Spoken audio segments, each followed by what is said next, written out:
Continuamos hoy, amigo oyente, nuestro recorrido por el libro de Levítico. En nuestro programa anterior comenzamos a estudiar el capítulo 1 de este tercer libro del Antiguo Testamento y avanzamos hasta el versículo 3, donde dice: Si su ofrenda fuere holocausto vacuno, macho sin defecto lo ofrecerá. De su voluntad lo ofrecerá a la puerta del tabernáculo de reunión delante de Jehová. Note usted que dice: de su voluntad lo ofrecerá. Estas palabras representan una libertad y albedrío sin traba alguna. El Señor Jesús dijo: si alguno tiene sed, venga a mí. Esta es una invitación que incluye a toda la familia humana. Nadie es excluido excepto aquellos que se excluyen a sí mismos. El Señor Jesús da una sola condición: si alguno tiene sed. Usted dirá: pues yo no tengo sed. Bueno, quizá esto no sea para usted. Pero si usted tiene sed, Él le convida a venir y le promete saciar su sed. Isaías también incluyó esto en su invitación en el capítulo 55 de su profecía, versículo 1, donde dice: a todos los sedientos, venid a las aguas. Cualquiera puede venir a Cristo si escoge venir a Él. Debe haber una necesidad y un deseo. Y si usted tiene una necesidad y siente un deseo, ahora es el momento de venir a Cristo Jesús. Ahora notemos que solo dos tipos de animales podían ser usados para el holocausto: los animales silvestres, que eran animales de rapiña, y los animales carnívoros, no eran permitidos en ninguno de los sacrificios. Los animales cuyas vidas dependían de la muerte de otros animales nunca podían revelar a Cristo, quien vino para dar su vida en rescate por muchos.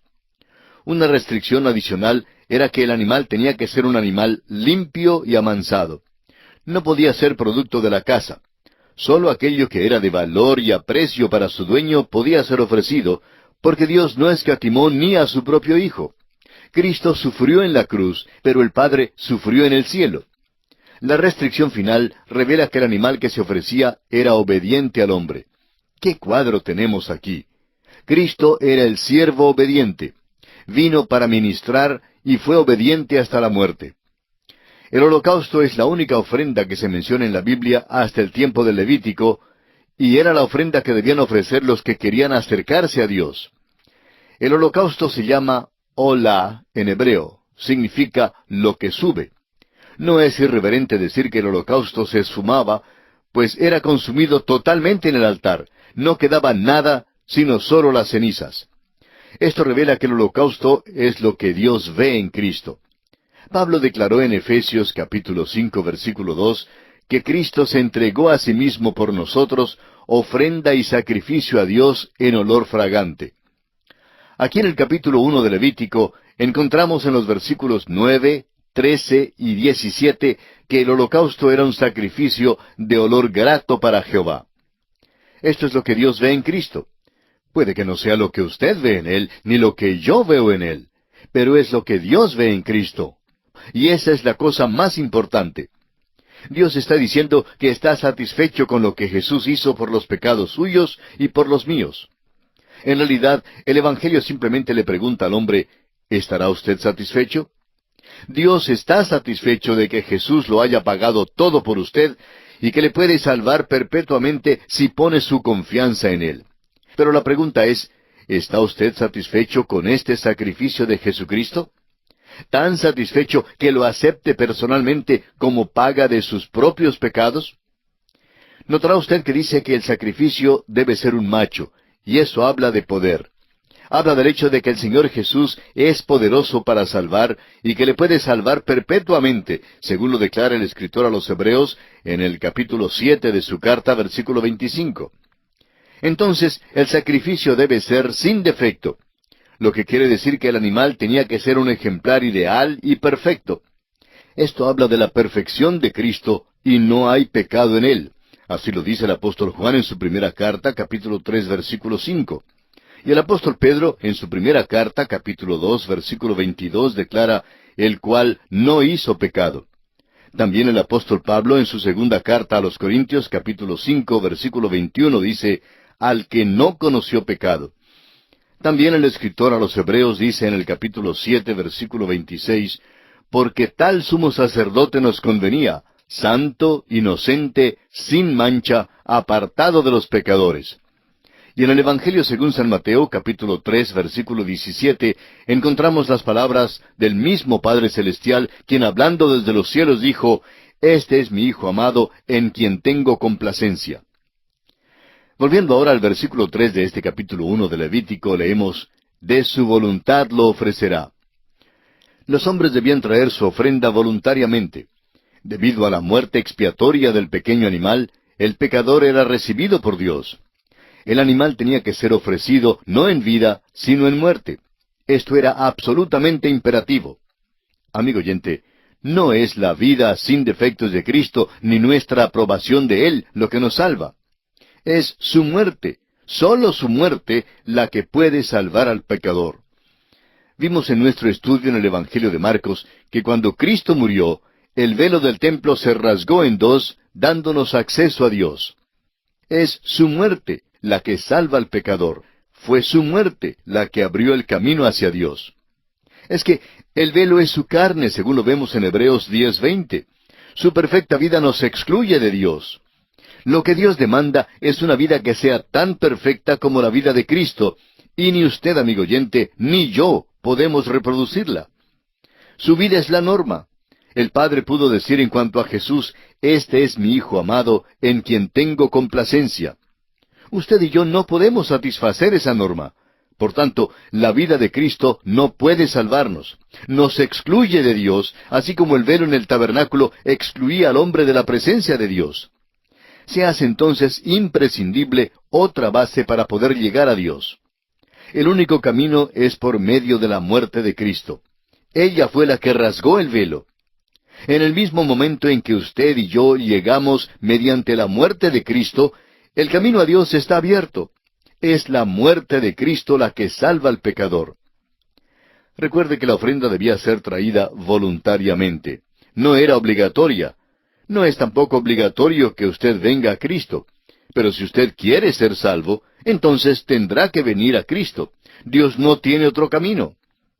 En Juan 14:6, el Señor Jesús dijo, «Nadie viene al Padre sino por mí». Usted puede pensar que esto es dogmático y estrecho, y le diré que es exactamente así. Pero lo interesante es que este camino le traerá a Dios. Ahora, no es un hecho que usted tiene que venir. Allí es donde entra en juego su libre albedrío. No es obligatorio que usted venga, pero si quiere venir a Dios, entonces tendrá que venir por este único camino, porque Dios ha escogido este camino. El hecho es que Él no puede aceptar la justicia suya. No quiere ni una fracción de su propia justicia. El apóstol Pablo, escribiendo a Tito, dice en el capítulo 3, versículo 5, «Nos salvó, no por obras de justicia que nosotros hubiéramos hecho, sino por su misericordia». Volviendo ahora al versículo 3 de este capítulo 1 de Levítico, leemos que dice, «a la puerta del tabernáculo». Este es otro imperativo. No podían ofrecer su sacrificio expiatorio en ningún otro lugar. Esto era para guardar a Israel de la idolatría. Estaban tan predispuestos a caer en la idolatría y cayeron tantas veces que por fin ésta llegó a ser la causa de la cautividad babilónica. Y esto a propósito tiene un mensaje para nosotros. Y es evitar el presumir que podemos llegar a Dios por nuestro camino, según nuestros términos. No nos toca a nosotros fijar las condiciones para venir a Dios. Es Dios, amigo oyente, quien fija las condiciones. Y ante Dios, como dice Isaías en el capítulo 64 de su libro y versículo 6, «Todos nosotros somos como suciedad y todas nuestras justicias como trapo de inmundicia». Dios no aceptará nuestras justicias. Muchos creen que la justicia de Dios es simplemente algo que está a un nivel un poco más alto que la justicia de los hombres. Pero eso no es verdad. La justicia de Dios, amigo oyente, es enteramente santa. La única justicia que Dios puede aceptar es la justicia de Dios, la que nos es dada por fe en Jesucristo. No se puede trabajar para obtenerla, no se la puede comprar. Usted no tiene nada que ofrecer a Dios y su propia justicia simplemente fracasará. Dios no aceptará nuestra pobre justicia. La ofrenda tiene que ser presentada a la puerta del tabernáculo. Amigo oyente, el camino de la cruz es el único camino que conduce al cielo. No hay otro camino. Cristo dijo que nadie viene al Padre sino por mí. Pasemos ahora al versículo 4 de Levítico capítulo 1. Y pondrá su mano sobre la cabeza del holocausto, y será aceptado para expiación suya. Y pondrá su mano sobre la cabeza del holocausto. El Dr. Kellogg llama a esto un hecho de designación. Esto es revelado en Levítico capítulo 24, versículo 14, donde los testigos debían poner las manos sobre el blasfemo antes que fuera muerto a pedradas. Moisés puso su mano sobre Josué, designándole así como su sucesor. El Dr. Kellogg escribió un libro muy bueno sobre Levítico.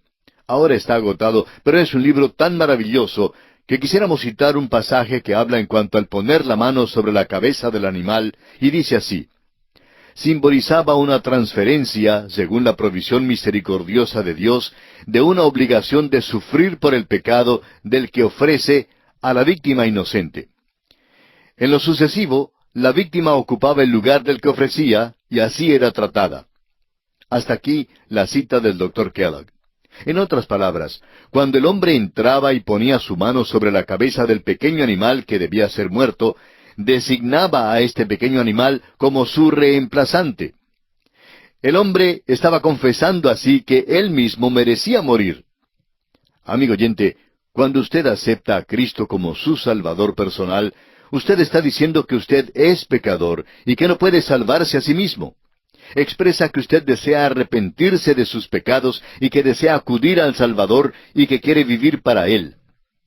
El pequeño animal moría como sustituto de quien lo ofrecía. Eso es lo que Cristo hizo por nosotros. Cuando usted acepta a Cristo, usted pone su mano sobre Él, le designa como su Salvador personal. Hay quienes parecen tener la idea de que hay algún mérito en la acción misma de la imposición de las manos. Creen que hay alguna transferencia de poder. Lo único que puede ser transferido, amigo oyente, por medio de la imposición de las manos son los microbios patógenos. No se transfiere nada, sino que designa a otro para tomar su lugar. Cuando ponemos las manos sobre un misionero, como lo hizo la iglesia en Antioquía con Pablo y Bernabé, designamos que está saliendo en nuestro lugar, que es nuestro representante. Cristo, pues, tomó nuestro lugar. Esto es lo que significan las palabras del apóstol Pablo en su segunda carta a los Corintios capítulo 5, versículo 21. Por nosotros lo hizo pecado. Y en Romanos 4:25, donde dice, el cual fue entregado por nuestras transgresiones. En el hebreo original, esta imposición de manos sobre el animal ofrendado significa el poner las manos de tal manera que pesan sobre otro. Sobre mí pesa tu furor, es como traduce el Salmo 88:7, la Biblia de Jerusalén. Esta parte de la ceremonia habla de la expiación y la aceptación de parte de Dios de la ofrenda mediante la muerte de la víctima. Será aceptado para expiación suya. Estas son las últimas palabras del versículo 4 de Levítico 1. Hemos dicho antes que la expiación quiere decir encubrir y no quitar. El escritor a los Hebreos nos dice en el capítulo 10, versículo 4, porque la sangre de los toros y de los machos cabríos no puede quitar los pecados. El Cordero de Dios tiene que quitar el pecado. Esta ofrenda se hacía públicamente.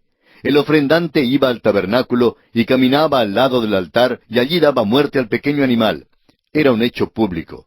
Y amigo oyente, es necesario que uno confiese a Cristo públicamente. Es por la fe que ponemos la mano sobre Cristo, pero el público necesita saber que lo estamos haciendo. Creemos que esto es principalmente el significado del bautismo del creyente en Cristo. El bautismo significa ser identificado con. Esta es una confesión pública de que uno se ha identificado con Cristo en su muerte y en su resurrección. A partir del versículo 5 de este capítulo 1 de Levítico, comenzamos a considerar el ritual del holocausto. Leamos el versículo 5. Entonces degollará el becerro en la presencia de Jehová, y los sacerdotes, hijos de Aarón, ofrecerán la sangre, y la rociarán alrededor sobre el altar, el cual está a la puerta del tabernáculo de reunión. Llegamos ahora al ritual del holocausto. El pecador debía traer la víctima para la ofrenda a la entrada del tabernáculo donde se encontraría con un sacerdote. El pecador mismo mataba a la víctima. Hay una sola excepción que notaremos en los versículos 14 y 15.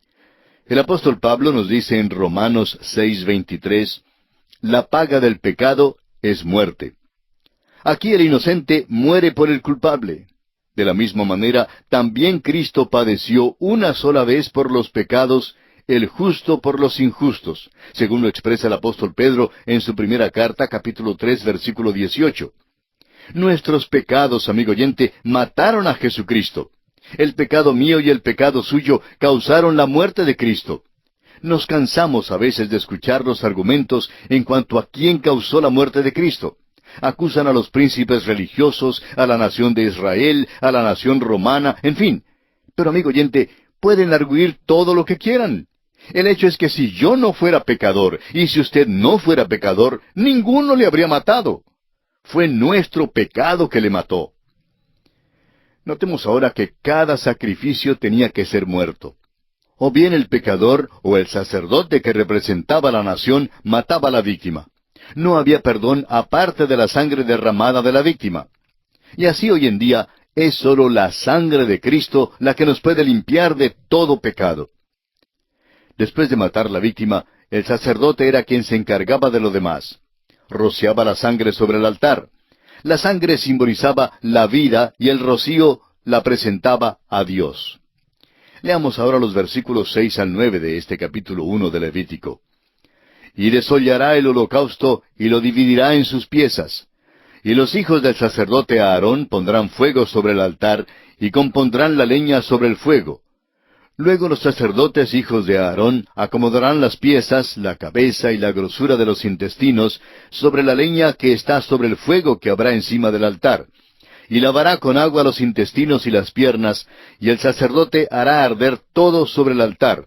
Holocausto es, ofrenda encendida de olor grato para Jehová. Todo tenía que hacerse decentemente y con orden. Dios no es un Dios de confusión, amigo oyente. La ofrenda debía ser despedazada en porciones para que pudiera ser descubierta y también para que pudiera ser consumida con más facilidad por el fuego. La vida interior del Señor Jesucristo ha sido abierta para nuestra inspección ya por más de 2000 años.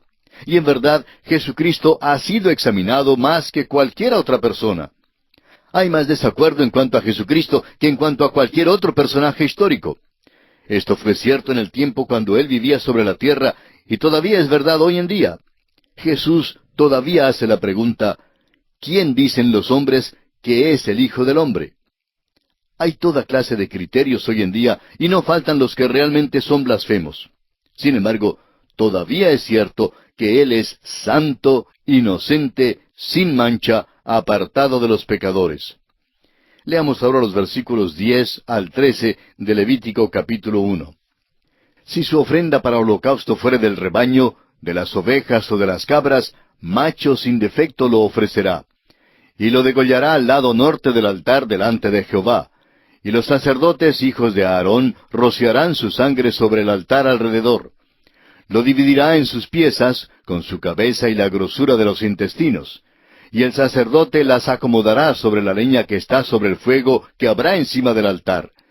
Y lavará las entrañas y las piernas con agua, y el sacerdote lo ofrecerá todo, y lo hará arder sobre el altar. Holocausto es, ofrenda encendida de olor grato para Jehová. Note usted una vez más que la ofrenda es despedazada en porciones y totalmente descubierta. Jesucristo, quien ha sido puesto bajo examen por todos estos años, todavía hoy es del todo deseable. Notemos también que el fuego tenía que ser usado en el altar. El fuego no representa necesariamente el infierno, ni la venganza, ni la ira. No estamos de acuerdo con los que exageran tanto este significado del fuego. El fuego no simbolizó estas cosas en la zarza ardiente que le apareció a Moisés. El fuego muchas veces simboliza la fuerza purificadora y el poder irresistible de Dios. Malaquías 3:3 nos dice, «Y se sentará para afinar y limpiar la plata, porque limpiará a los hijos de Leví, los afinará como a oro y como a plata». El fuego es aquella fuerza irresistible de Dios que a veces destruye y a veces limpia y a veces consume. La índole del objeto determina el proceso que tomará. Aquí en el holocausto, el fuego habla de la entrega total de Cristo a Dios. Es la consagración absoluta. En nuestra experiencia, esto también es esencial si es que vamos a adorar a Dios en espíritu y en verdad. Deuteronomio 4:24 dice, porque Jehová tu Dios es fuego consumidor, Dios celoso. Amigo oyente, usted no puede simplemente divertirse y salir bien con Dios. Y es por eso mismo que hay tanto que es falso en nuestras iglesias hoy. Es por eso que hay tanto que es falso en lo que se hace pasar por servicio cristiano en nuestros días. Amigo oyente, queremos decírselo bondadosamente, pero usted no está sirviendo a Dios a menos que usted esté permitiéndole limpiar y purificar su vida. Nos hemos olvidado de este asunto de la santidad en nuestros días. Hace falta en las iglesias y en nuestras propias vidas. Continuemos ahora leyendo los versículos 14 al 16 de Levítico capítulo 1. Si la ofrenda para Jehová fuere holocausto de aves, presentará su ofrenda de tórtolas o de palominos. Y el sacerdote la ofrecerá sobre el altar, y le quitará la cabeza, y hará que arda en el altar. Y su sangre será exprimida sobre la pared del altar. Y le quitará el buche y las plumas, lo cual echará junto al altar, hacia el oriente, en el lugar de las cenizas. La pobreza no constituía ninguna excusa para no traer a Dios una ofrenda. Se podía sustituir al becerro o cordero por un ave. Cualquiera podría salir a buscar un ave para ofrecerla. ¿Notó usted que cuando nuestro Señor Jesucristo nació, sus padres ofrecieron tórtolas? Sus padres eran pobres y Jesús nació en la pobreza. Veamos ahora en el versículo 17 cuál es el motivo del holocausto. Y la henderá por sus alas, pero no la dividirá en dos. Y el sacerdote la hará arder sobre el altar, sobre la leña que estará en el fuego. Holocausto es ofrenda encendida de olor grato para Jehová. Note usted que esta es la tercera vez que se menciona que era una ofrenda de olor grato para Jehová. Es claro que este era el motivo del sacrificio. Es lo que Dios ve en Jesucristo. Y aquí, amigo oyente, tenemos que detenernos por esta oportunidad. En nuestro próximo programa estudiaremos la ley del holocausto, aunque en realidad esta ley no aparece aquí en el capítulo 1 de Levítico. La ley del holocausto se encuentra en el capítulo 6, en los versículos 8 hasta el 13, y le recomendamos estudiarla y prepararse para nuestro próximo programa.